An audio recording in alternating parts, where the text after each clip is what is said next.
Hello and welcome to today's LexisNexis Protecht joint webinar on looking at BCP frameworks in the context of CPS 230.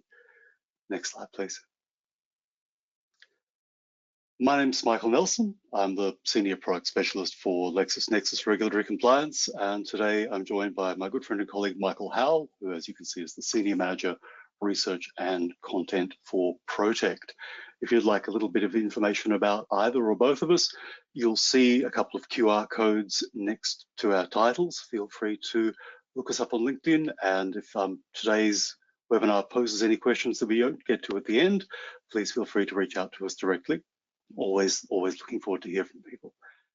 Next slide, please. So, what we'll be talking about today. So first we'll do a little bit of context around what Protecht does and what LexisNexis Regulatory Compliance does in the CPS 230 environment and of course beyond. We'll have a quick run through what CPS 230 looks like and the context in which it's being developed. Then we'll look at where BCP under CPS 230 fits and look at the idea of compliance by rule. And then Michael will take over and look at some ideas around the implementation, looking at tolerance levels and how those might work for your particular organization, some workflows and strategies around op-res, and then finally some Q&A and some closing thoughts.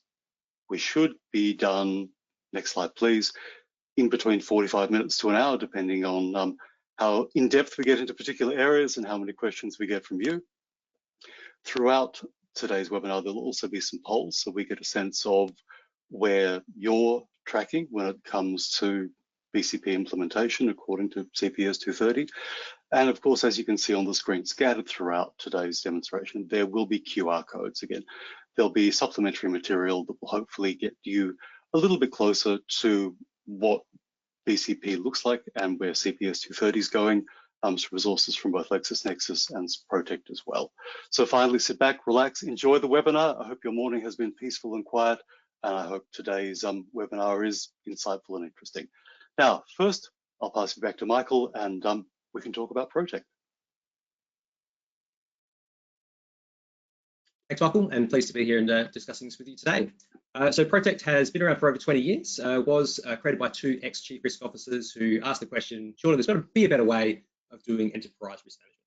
And so with that, we do three main things at Protecht, and the first being our Protecht ERM SaaS platform, which covers a whole range of enterprise risk domains. Particularly relevant to CPS 230 is our operational resilience, our vendor management, and our controls assurance, which we've just done a major uplift at the moment. The other two things that we do on-demand training, and that's something that I look at particularly at Protecht, is looking after our on-demand platform, which is called Protecht Academy, which is for all of your risk training needs around risk methodology and uplifting the capability of your people. Now, we also do advisory, so that is helping our customers with things like risk appetite statements and frameworks, controls assurance, and various other elements of their enterprise risk management frameworks, but also how they can take those things and implement them into a platform as well. So making it a whole risk solution. Over to you, Michael. Thank you, Michael. So, LexisNexis Regulatory Compliance. For those who haven't worked in and around the legal profession, you may not necessarily be familiar with what or who LexisNexis is.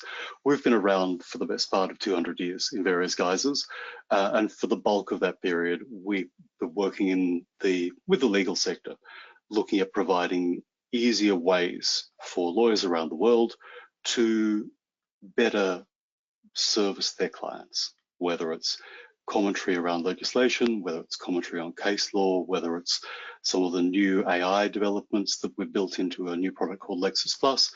The bulk of what LexisNexis does looks at better ways for lawyers to work. Obviously, we're a global organization, as you can see on the screen.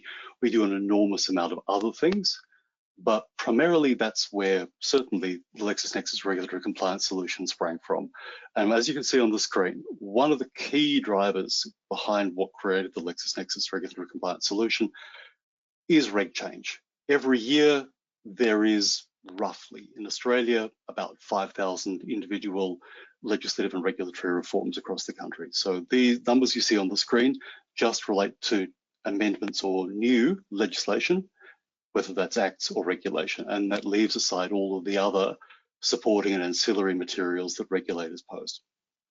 There is an enormous amount of change, and what the regulatory compliance solution attempts to do is find ways to manage that and make it easier for you as an organization to understand what your obligations are, what you need to do in response to those, what operational controls you might want to have in place, who might be responsible for those, using, for example, a system like Protecht to generate internal workflows. We also have an alerting solution that covers what happens when some of those changes we saw on the previous slide affect the obligations in the registers, and it gives you clear views on what those changes are, what the effect of those changes might be, what you need to do in response to those changes. So the idea is to take a very, very complicated legal landscape and weld it into a platform that will look at what you need to do now, what's coming down the line in the future. It's written by lawyers, of course, so the entire process flow is drafted, prepared, and proofed by people who work in the legal profession. We have, of course, as you can imagine, a wide variety of legal experts to draw from. And of course, all of this data flows into Protecht. And I should say that Protecht, I think, is our longest standing software partner in this particular field. So we've been doing it for a long time with Protecht, and we're very happy to keep working with them. Next slide, please. So, as I mentioned at the top of the piece, there will be polls, and this is the first of them. So I guess what we'd like to get a sense of now is how confident that you'll be CPS 230 ready by the 1st of July.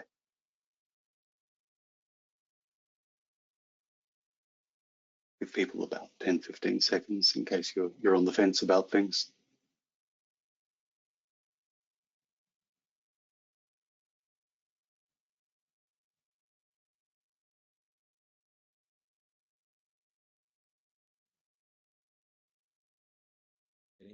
Getting some responses in here, Michael. So a fairly big concentration at the moment.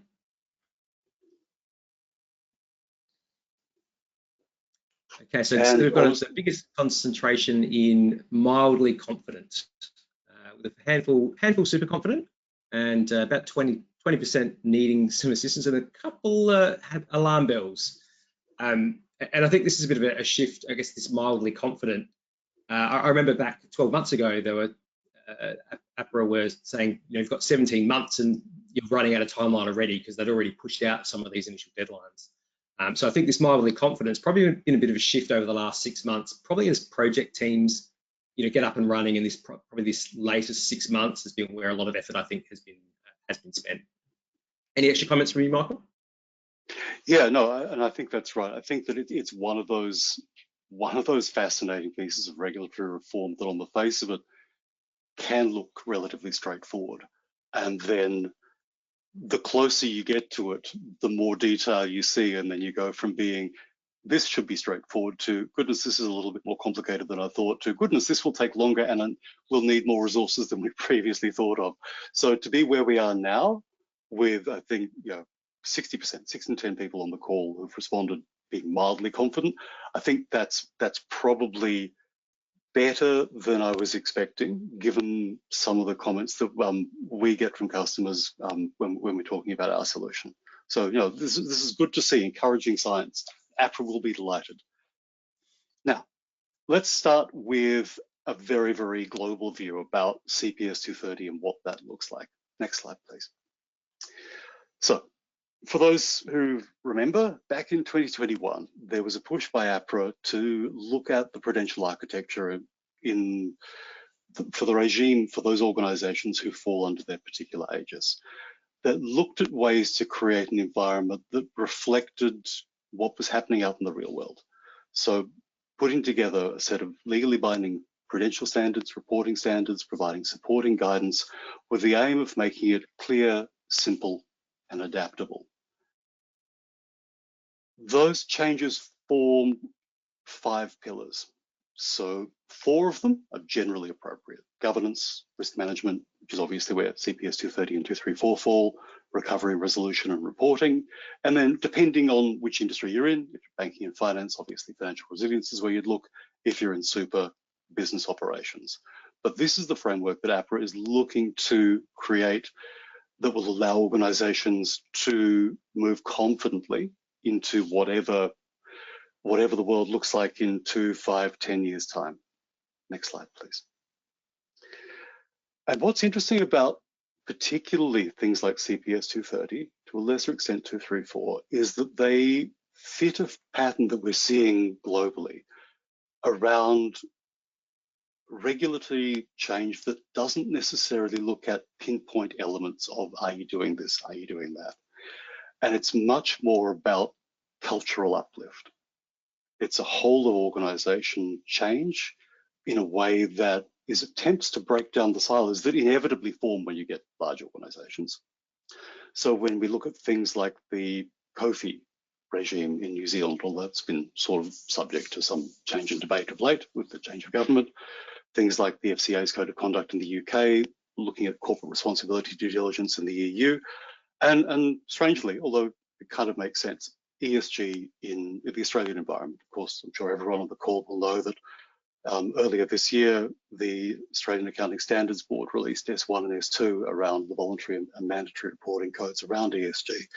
And what we're seeing is across the board, it's really looking at ways that the organization as a whole can address an issue that obviously affects the organization as a whole. But what that requires is internal shifts within organizations that allow the teams that are running these programs ready access to the entire organization, rather than simply looking at particular elements of an organization, such as finance or HR or work health and safety or something like that. It's a really interesting trend, and I suspect we'll see more of it. What's, I guess, to an extent driven this is some of the recent, well, leaving aside the issues around the Royal Commission, some of the recent challenges that organisations have faced both here and overseas.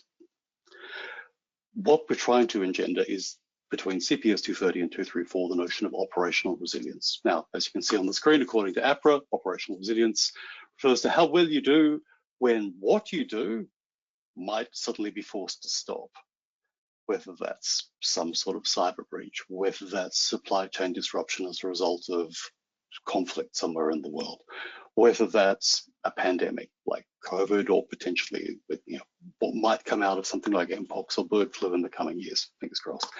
But the idea is to look at what happens when circumstances beyond your control can significantly affect what you do and how you rebound from that. Next slide, please. So let's look at BCP within the context of CPS 230. Next slide, please.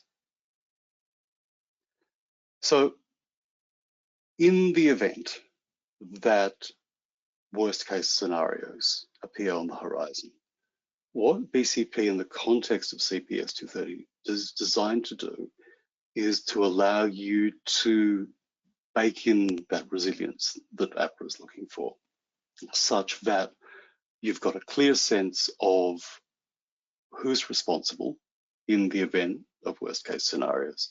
You've got an understanding of what those worst case scenarios might be and where those worst case scenarios might affect you, how they might affect you, and what capacity you've got to ride that effect out, both within the organization and also in your relationships with suppliers. And I think, you know, if nothing else, what we've seen over the last few years is the way that supply chains have functioned up until COVID, and more recently wars in the Ukraine and Gaza. The circumstances that we've taken for granted for a long time have been genuinely needed to be reassessed. Then we look at, you know, looking at the review of the risk performance and then making sure that the board is fully apprised of what's going on. So let's drill a little deeper. Next slide, please. So, as you can see on the screen, there are 5 key elements. And as is so often the case when it comes to things around compliance, although we draw it as a line, it's a circle. We start with a general understanding of what the requirements are that you need from your BCP. Then we look at what those critical operations are. We look at what the tolerance levels around failures might be. We're looking at instituting and preparing the BCP. And then finally, there's the constant review and maintenance, the suppositions that we might have had a couple of years ago about worst case scenarios may in 2 or 3 years' time be completely different. And what is good today may not be good tomorrow. So first step is general requirements. Let's look at what the risks are. Let's look at ways that we can minimize those risks by building in operational controls, doing proper risk assessments, and putting together a BCP, and credible BCP are the words that I think APRA uses there, and that's a really important point to dwell on. Now, when it comes to what your tolerance levels are around the provision of certain goods and services, and what your disaster recovery planning looks like. Then the next step is, with that framework achieved, what do you do? Who are your stakeholders? What are the critical operations that they rely on from you, either directly or as a result of third-party services, that can potentially be under threat in the event of the worst-case scenario? Next slide, please. So then it's a matter of looking at the critical operations, scenario testing, and looking at what might happen and how long you're comfortable in services being stopped or curtailed or in some way prejudiced, what an acceptable extent of data loss might be, what your minimum service operations might be, when an APRA review might be required. Then with that in play, and you can see where this is going. You're gradually narrowing the funnel down to then go with this understanding, with our critical operations done, with our tolerance levels understood, we then look at what those triggers might be that will prompt the introduction of the BCP protocols. What direct resources you need to have on hand to begin the process of recovery. What actions do you need to take to mitigate and overcome those disruptions? Do you have a comm strategy in place in the event that something happens? How do you communicate that? To whom do you communicate that? Now, obviously, APRA is the first person you talk to, but there will be other stakeholders as well. Then it's a matter of making sure that the BCP you've built is actually properly resourced. Do you have the right people? Do you have the right technology? Do they have the resources available to carry out the tasks that you've established in your BCP? And also then looking at making sure that the tolerance levels that you've set are still appropriate. Then finally, you need to test. You need to make sure that the system you set up as at 1 July has maintained the resources that it needs, that the scenarios that you anticipated are still appropriate. Have you looked at potential new scenarios? Making sure that you've got a thorough and fundamentally appropriate testing system is vital to the proper operation of this.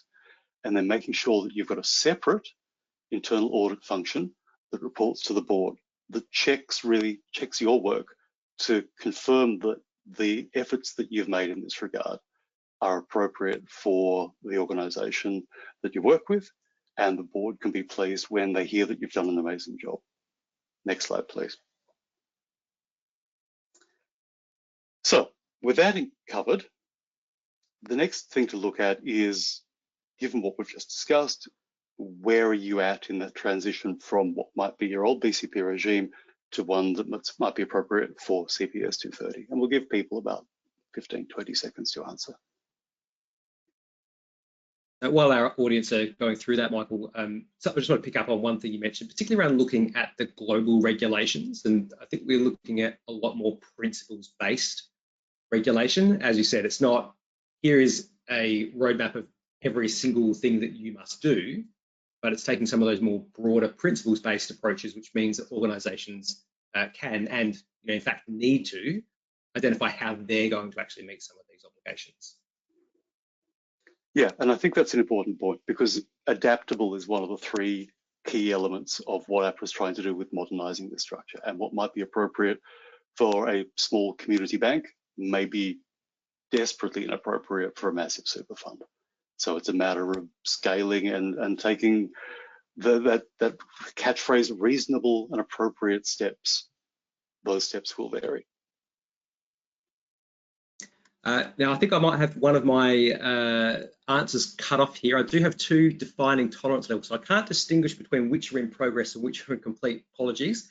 But it looks like based on those, either doing that, unless you can see that, Michael, from your perspective. I can see that. So we've got roughly a third of people who've identified their critical operations. Roughly a third have identified defined tolerance levels. 15% or so have identified critical operations, and about 21% are defining tolerance level, so updating scenarios and business continuity plans. So it seems that we've still got quite a number still in that phase of defining those tolerance levels, yeah, which we'll come to in a moment.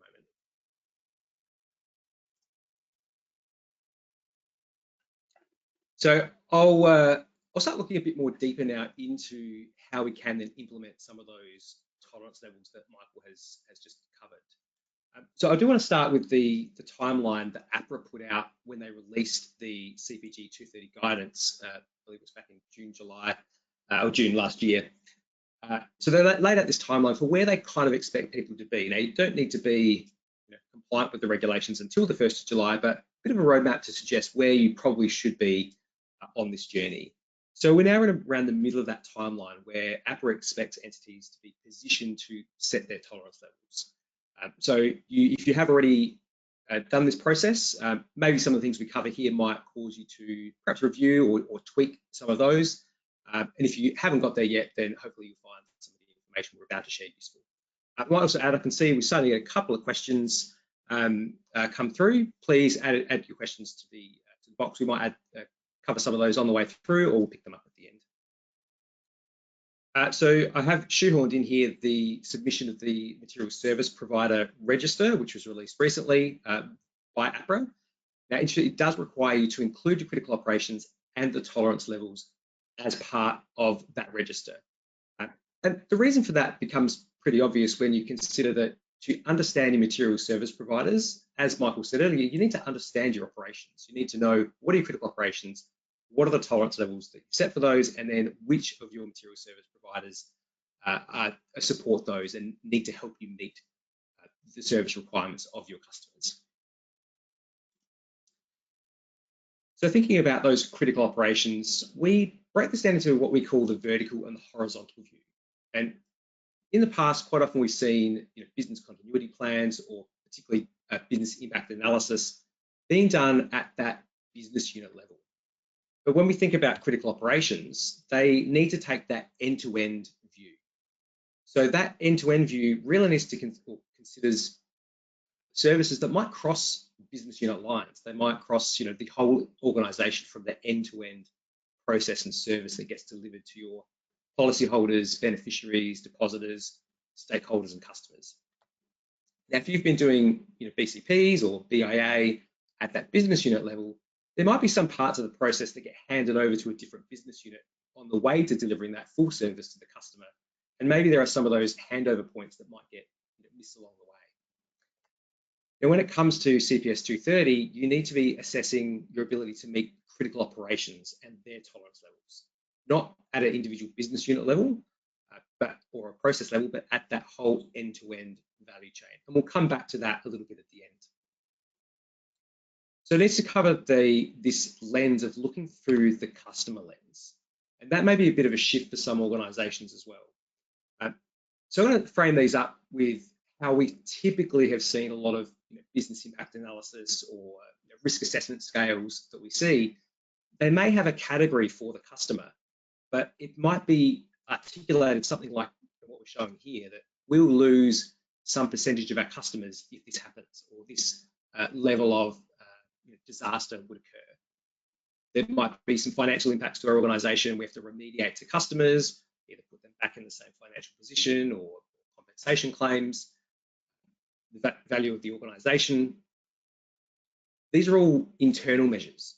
They might have an impact on the customer, but it's translating that impact to the customer to how it's impacting the organization. So these are really about what the organization is willing to accept, not necessarily what your customers are willing to accept. Now, if we turn that to the customer lens, we start seeing things more through their eyes. If you've got payments that are not or that are disrupted, maybe your family can't buy their food, can't buy baby formula, can't buy the things that they need for their family. This is looking at it more through that customer lens. Insurance, maybe there's a major event that causes a lot of property damage, and if you can't return a customer's property to a make-safe position, then perhaps they're quite vulnerable in that situation. There are a whole range of other scenarios which will be bespoke to individual organisations and how they serve their customers, but it's really about turning it to that customer lens. And I'm sure it's a bit of an extreme case, but imagine that you have an asset that you own, but you can no longer prove it because maybe the transaction records have all been destroyed or deleted and can't be recovered. So looking at this through the customer's lens might be different than how you may have looked at some of these levels before. So if we dive a bit deeper into the three types that Michael raised before, we've got the maximum period of time, which is pretty common. This is common across all of the similar operational resilience standards. Michael mentioned the FCA earlier, and CPS 230 aligns pretty closely with that. There are others around the globe that all fairly commonly have this maximum period of time as a type of tolerance level or impact tolerance that they consider. The CPG 230 guidance includes some factors to consider when setting tolerance levels. Now, for the maximum period of time, they suggested you could consider maximum allowable outage, or you consider recovery time objectives. Now, if they've been previously based on a process level or individual asset, not at that end-to-end view, then they might be a little bit different than what you've reviewed or assessed in the past. And especially if the maximum allowable outage has been based on the internal lens and based on this is the maximum allowable outage or impact that the organisation is willing to accept rather than what your customer is willing to accept or what would cause material adverse impact to your customer, you might need to review how you're considering your tolerance levels. And I guess a question that's an open-ended question is, should you be assessing both the internal impact and the external impact when setting some of your more granular metrics like recovery time objectives for some of your individual assets? Second one is the extent of data loss. Now, the guidance says you could consider recovery point objectives. This one, I think, has been a bit of a challenge to business continuity specialists and disaster recovery specialists that we've spoken to, because recovery point objective typically is at an individual asset level. It's about restoring a database, an information asset, a particular information source, when an end-to-end critical operation might have many data sources. So this one has been a little bit of a challenge, I think, for some organisations to get their head around. Do you just consider recovery point objective for your assets broadly, or do you need to be a bit more specific and think about what is the key information that I need to restore? Maybe it's not a full restore of all of your assets, but what are the key things that I need to restore for this particular critical operation in order to be able to get it back up and running, or to avoid some of that material adverse impact? And finally, minimum service levels. I think this will be a bit more bespoke to individual critical operations about what this means. I think typically we're going to see metrics that might be standard business metrics that might have a subdued level that is acceptable for a period of time while you are recovering. As an example, it could be a percentage of your normal transaction volume, or if you've got a contact center where your wait times are normally 5 minutes, maybe during disruption you might accept a wait time of 2 hours once you get some level of service back up and running. Any comments from you, Michael, on this before we move on? Yeah, look, I think this is a really good example of the interesting approach that APRA is taking when it comes to this, because these, as you can see, they're really broad. And as you mentioned, different organizations will have quite different responses to what we see on the screen. But I think what it does is it creates the scope for organizations to do what I think has previously been called a pre-mortem, looking at a particular event or looking at a particular scenario and going, it's a year hence, the whole thing has fallen over. Let's brainstorm why it fell over. Were the undersea cables that provide internet connection between Australia and the rest of the world cut? Was our call center in Manila flattened by a typhoon? Was our data center subject to ransomware or some kind of other disruption? And then you can begin to look at, given this, what do we do about that? And I think what it does is it gives different organizations a way in, but it still gives them the flexibility to anticipate the kinds of things that could potentially happen. And as APRA is expecting of you, build in some shock absorbers to see that in the event that these potentially outlier events do occur, you have some sort of preparation in place already. Thanks, Michael. I might just pick up a question that I can see. Tolerances per supporting processes. Supporting a critical operation can vary. Any tips on rolling these up to a critical operation level? I would suggest that maybe it's actually the other way around, and not thinking about the process and then trying to roll those up, but think about what is the critical operation and what is your tolerance level for the entire critical operation, and then making sure that any supporting processes that sit underneath those have a recovery time objective, recovery point objective, however you want to articulate those, that will support the meeting of that critical operation and that tolerance level. So I think I'm not suggesting this is exactly what you're saying, but I guess there's a danger in taking maybe some existing information and just saying, well, let's just roll that up to a critical operation level. Make sure that you have really assessed the tolerance level, which I'll probably cover a little bit more in a minute. So in terms of how to actually set those tolerance levels, I would typically suggest you need to have a single tolerance level, not a range. But I think starting with a range can really help narrow down where you need your tolerance level to be and can avoid some of the bias that can come into some of these processes. If you were to start with a really low level of harm, or a really low level for a tolerance, and work your way up, you can start asking that question, well, 5 minutes, it's going to be fine, 10 minutes, fine, an hour, fine, 4 hours. Maybe now some of our customers might experience some material adverse impact. You've got maybe a bottom of your range to start with, and then you can start at the other end and go to an extreme of, say, 5 days and go, well, clearly there's going to be material adverse impact, and then start working your way backwards until you get to a point where you're like, well, we're getting to a point now where maybe some of our customers aren't going to be experiencing material adverse impact. Now, what that does is it just gives you a bit of rigor around how you set your tolerance level. If you just pick a number and then try and justify it, you might not have all that background information that you need to be documenting in order to justify some of these tolerance levels. Now, there are a whole range of data sources that you can use that will help identify how could your customers, policyholders, etc., be potentially impacted by a disruption of that critical operation. Because again, we're thinking about not just this internal lens, but the external lens. How is it affecting those customers?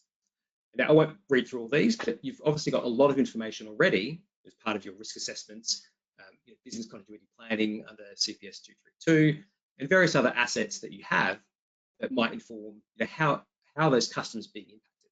Perhaps you already have a scenario process that clearly articulates what will happen in those scenarios, and particularly how they're going to impact the customer directly. Now, one thing I think I've said this to a few people, they get a bit like, not sure about this one, is talking to customers. Would you think to talk to a customer about when they would receive material adverse impact, and doing some focus groups? Now, the challenge with that is that, I'm sure, like many of us, the internet goes out at my house for 30 seconds and everyone loses their mind. But 30 seconds of internet access is not going to be a material adverse impact. It's an inconvenience. Which brings me to material adverse impact and what that means. Because it's not something that's been defined by APRA. And this comes back to that principles-based approach that Michael was covering earlier.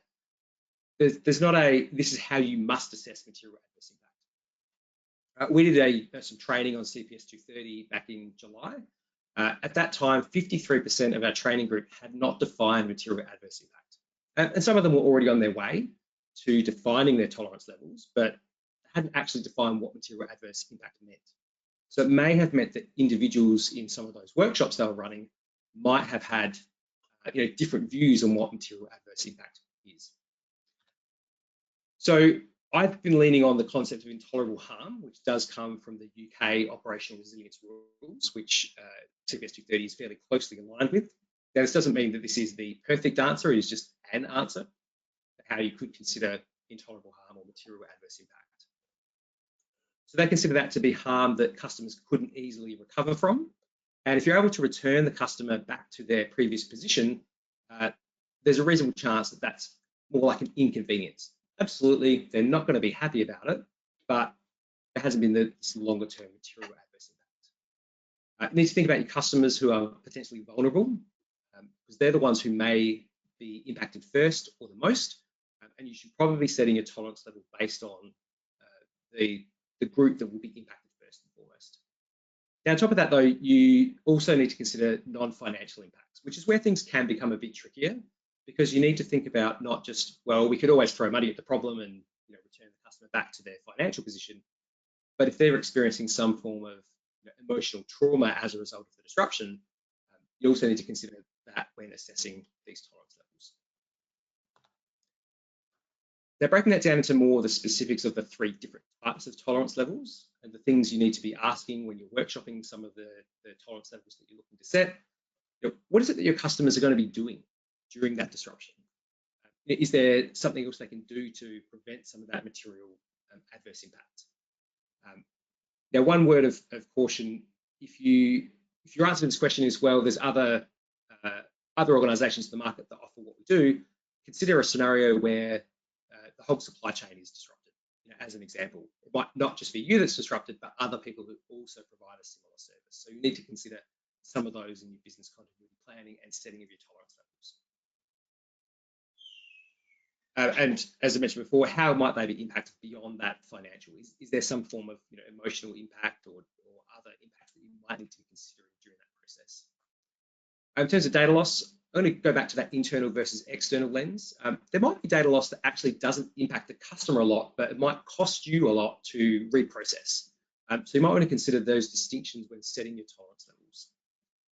And then in terms of the minimum service levels, you need to think about what is it that you could do while you are disrupted in order to provide some level of service to your customers. How are you going to measure that? Is it some form of metric? How quickly could you get it back to that level? Because you might not be able to resume immediately, but maybe there's something that you can do within the first few hours, perhaps, of a disruption. A few final tips on tolerance level setting. Likelihood takes a back seat here. So you're not considering what is the scenario or how likely is it that we're going to exceed a certain level of disruption or time period of disruption, for example.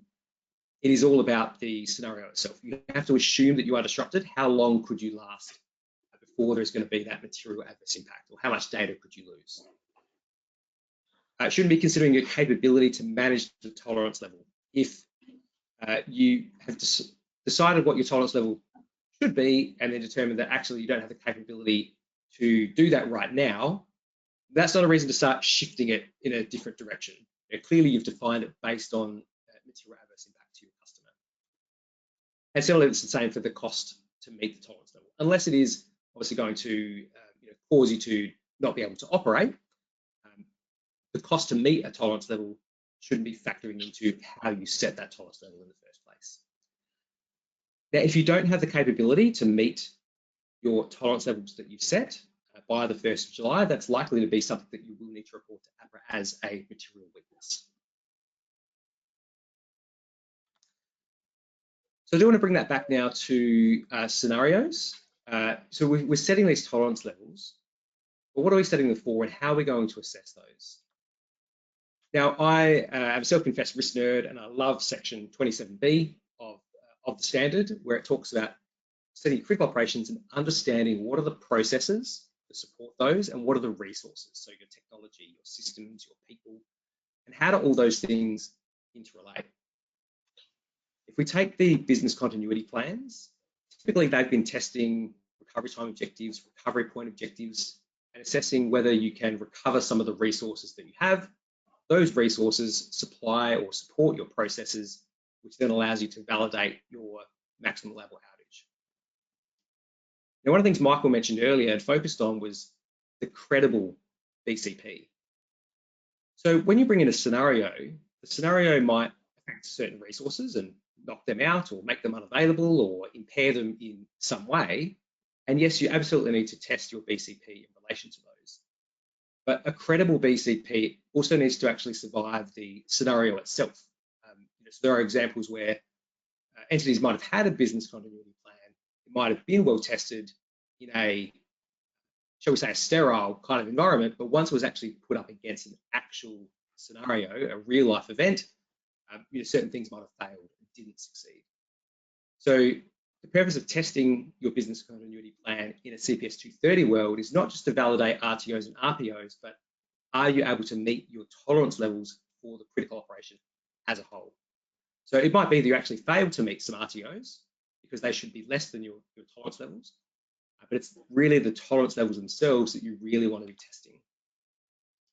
So you need to make sure that you've got the capabilities to then execute that BCP during that range of scenarios to ensure that it is credible. Any comments from you, Michael, before we move on? Yeah, no, I was just reflecting on the issues around scenarios, and one of the things that I think people don't always miss but consider after the event is, let's say, for example, worst case scenario A occurs and you begin to roll out your BCP, but the resources that you need to affect the BCP have been crippled as the result of worst case scenario A. So it's one of those instances where I think that being able to ring fence the resources that you need in terms of personnel, in terms of a comms plan, in terms of the technology capabilities to roll the BCP out, having that as sequestered as possible, air gapped, if you like, from the other operations the organization undertakes on a day-to-day basis is something that organizations need to consider, because it's all well and good to have the most beautifully designed BCP in the world, but if as a result of some sort of critical operation failure you can't affect it, then you might as well not have anything at all. Absolutely. Thanks, Michael. So if we take those tolerance levels and we're getting our scenarios now to test the resilience. So one thing that we have been looking at Protecht is, how do we bring that to life? How do we make sure that you've got all these components around CPS 230? How do we bring that to life and show how resilient are we really? And so this is a view that we've put together on your critical operations, and then assessing for each of those components. So your tolerance levels, are you meeting those based on the scenarios that you've run? What are all the processes? What are all the resources that support those? How vulnerable are some of those? And this is bringing in some of those risk assessment pieces on some of the individual components that support that. This provides that real life insight into the complexity around critical operations and how it links to all the other components, particularly some of those, your systems, your technology, your people, and understanding which are the resources that we need to focus on now to help us be resilient. And Michael, you also mentioned earlier the being able to report to the board and show them, here's how we are tracking around CPS 230. Here is why we are, you want them to give you the thumbs up and say you're doing really well. This provides them that insight to show how you are testing your resilience. Now, beyond that, while we focus today on tolerance levels, CPS 230 is not just about the disruptive risks. It is also about material risks across your critical operations, your non-disruptive risks like fraud, compliance risks that are also part of your critical operations. So we've also looked at identifying some of those risks to make sure that you can assess those as well as the disruptive, to give you both of those sides of the coin, the business as usual risk and the severe but plausible scenarios.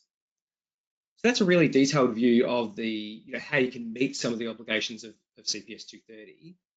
Michael, do you want to talk about the integration between LexisNexis and Protecht and this view of those actual obligations themselves? Yeah, absolutely. So for those who aren't familiar with the way that LexisNexis and Protecht work together, we have obviously a variety of obligations broken up into, I guess, what we call core and sub-obligations. The distinction is something we can talk about at a later date if needs be. But as you can see, what we've got here is excerpts from a module that we built specifically around your CPS 230 obligations. And what it's designed to do is not just simply replicate CPS 230, you can read that yourself, but also look at both the key elements broken down by business process with a clear and practical guidance on how to approach that and what kind of operational controls that you might need to build in, as well as creating an environment where you can easily surface what the risks might be of a breach, together with other compliance materials that will support CPS 230 and what APRA is trying to achieve here. So this data flows from our servers into the project environment. What you see here is an element of what content looks like on our own platform. But you can see that what it looks at is the registers, the alerts. And so when something that you've adopted, whether it's CPS 230 or CPS 234 or something in relation to super or insurance or banking, when something shifts in that space, it's an easy fix to look at what that shift is, how it might apply to the obligations that you've deemed relevant. And it's easy with Protecht to flow that information out to the right people, because ultimately compliance is understanding what you need to do, getting the right information into the right people's hands at the right time, and responding appropriately as well. So you can see that what we've got in within LexisNexis and Protecht allows you to capture and respond to your obligations to now and going forward. So you can see here, obviously, the compliance registers written by those legal experts we talked about, the tools that give you better access to information that will support what you might legally be required to do. And a good example is obviously when we're looking at CPSs, quite often there's a CPG writing alongside. So where the CPG is relevant, we'll link to that. And of course, all of that falls and is informed by the constant flow of regulatory reform. This last week has been a signal example of the huge amount of political will that can be captured to change the legal landscape in the country. And I suspect that next year will be just as busy as this year. So yes, get in touch if we can help. But we'll move on to the next slide. So finally, given what we've just talked about today, and given what we've just seen in the last couple of slides, how can we help? Or what assistance do you need to get across the line by the deadlines that APRA's put down?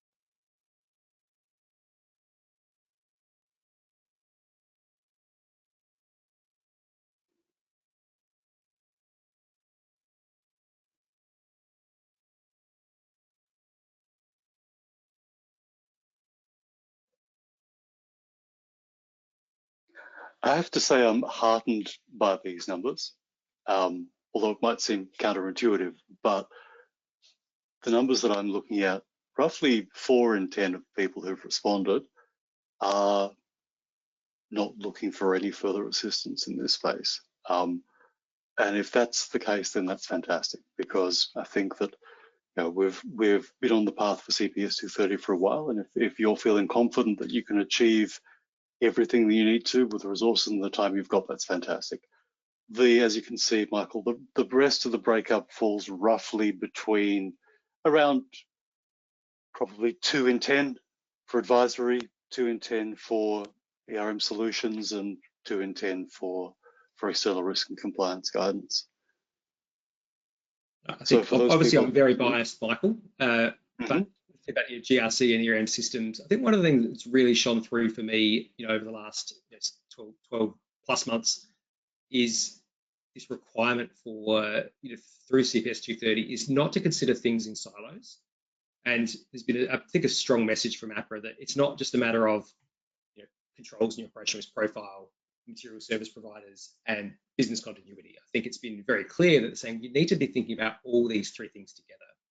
And especially if you think about the material service provider register, that's not just a list of material service providers. It covers what are your critical operations, what are their tolerance levels, are there other material risks that some of those material service providers bring to you. You need to document them all in the material service provider register. So I think it's been a clear message that you need to have the right data structures in place to manage that. As I said, I appreciate I'm very biased, but I think GRC ERM solutions really bring all that data together. I think that could be a challenge, particularly for those who've done all these things in siloed bases before, trying to bring all them together. Yeah, I couldn't agree more. I think much as we all, certainly I'm as guilty of it as some, love a spreadsheet when it comes to compliance, I think those days have sadly passed.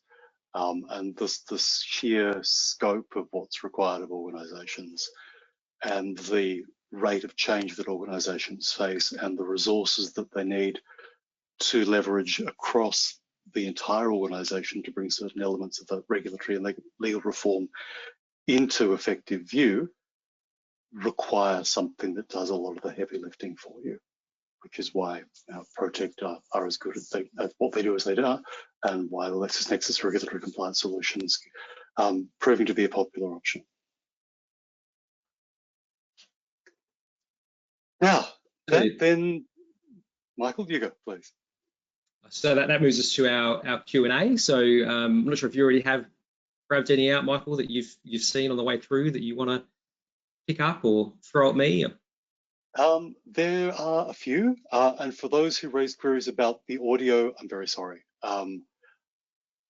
This, unfortunately, it's just one of the issues that we face when the internet and a lot of people all play together in the same space. I hope for those people who can hear us clearly, all of today made sense, and for the people who couldn't, we'll send you a copy of this deck, and hopefully that will make some more sense in context.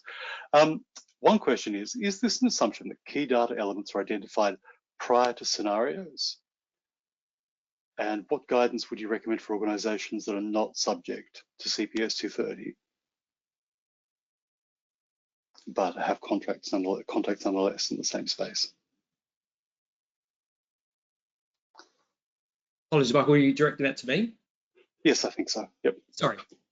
So the key data for your scenarios, depending on what key data that you mean, I think from a scenario perspective, you need to consider what are you actually testing when you do that scenario? What is the key data, such as the resources that are being affected, which will then impact your processes and then ultimately your critical operations. So some of the key data you need to consider in that scenario is, for example, are you just testing a time-based type tolerance, or are you also testing data loss? So for example, there could be some disruptive scenarios that prevent you from receiving a resource or disrupt those resources, but they're not going to have a component of data loss in there. So you need to consider the plans, the contingencies, and whether you call them BCPs, disaster recovery, contingency arrangements for third-party suppliers. You may have some different names for some of these. But what is it that you need to consider? Because when you run that scenario, you need to know, who are the people that need to be contacted, who needs to be part of that scenario team. I think there may be a difference in what key data that you're referring to, but that's how I would look at that. Yeah, and I think, for me, there's probably two elements to that. The first is it's good practice, even if you're not subject to CPS 230 requirements. It's a really solid platform, and quite often we see, and for a variety of reasons, but arguably it's because the regulators in the financial services space are attentive, that some of the reforms that we see taking place in the fin services sector are good structural reforms that can be more broadly applied to just the financial services sector. The other element is, and in a way this is similar to what's happening in the ESG space, is that by understanding what your suppliers and your vendors might require, having a platform in place that is consistent with their requirements and their reporting requirements in the case of ESG makes that relationship a whole lot simpler. If, for example, you've got contracts with an organization that is reporting under scope 1, 2, and 3, if you've got an environment where you can easily provide them with that data because of the nature of your relationship, it's going to make it a whole lot more straightforward. Likewise, if you can work with an organization and say to them, look, we've done an internal assessment and what we've tried to do is align ourselves with CPS 230, then it's going to make their audit of their supply chain a whole lot more straightforward as well. So there's a lot to consider, even if you're not directly caught. We have another interesting question, which is, we're looking for a little bit more information on the points not to consider when setting tolerance levels. I was just about to pick that one up too, Michael, from Sophia. I was just looking at that one myself. So the concepts for scenarios has been, severe but plausible. And so the setting of your tolerance level has to be based on what's the material adverse impact to the customer, stakeholder, deposit holders, etc. So when you're looking at your scenarios, you should be trying to make them, as extreme as possible, but to ensure that you're not just trying to tick a box. So when you're doing your scenarios, I think APRA is not looking for tick a box. Yes, we made the scenario easy, so of course we're going to be able to tick the box and say that we met within tolerance levels. It's really about testing your resilience under a really stressed scenario. So that's why I'm saying the likelihood takes a back seat. It shouldn't actually impact your tolerance level setting process. When you come to your scenarios, they are going to be very unlikely. They're meant to be. When it comes to testing those scenarios, what you may also want to do is then, even if you say you've got a tolerance level that's set at 6 hours and you run a scenario and you're able to recover within 4 hours or 5 hours. What I'd also recommend is going, how much further would this scenario need to be stressed in order for us to actually fail to meet those tolerance levels? And is that still plausible? So it's really thinking about those two dimensions. So saying, for example, that we want to set our tolerance level at 10 hours, you wouldn't shift that tolerance level if you think, well, actually the likelihood of us ever exceeding that is almost negligible, so I'm going to change it. The tolerance level should be, this is when material adverse impact would happen. That's why likelihood should take a backseat. Yeah, exactly. There are, when it comes to scenario testing, I think a lot of people look at what's happened previously or look at what's happened in sectors similar to theirs, either players in the same sort of space, either in the same country or in related sorts of jurisdictions. But I think that if the last 10 years have shown us anything, is that past behaviour is no necessarily guarantee that the future will behave the same way.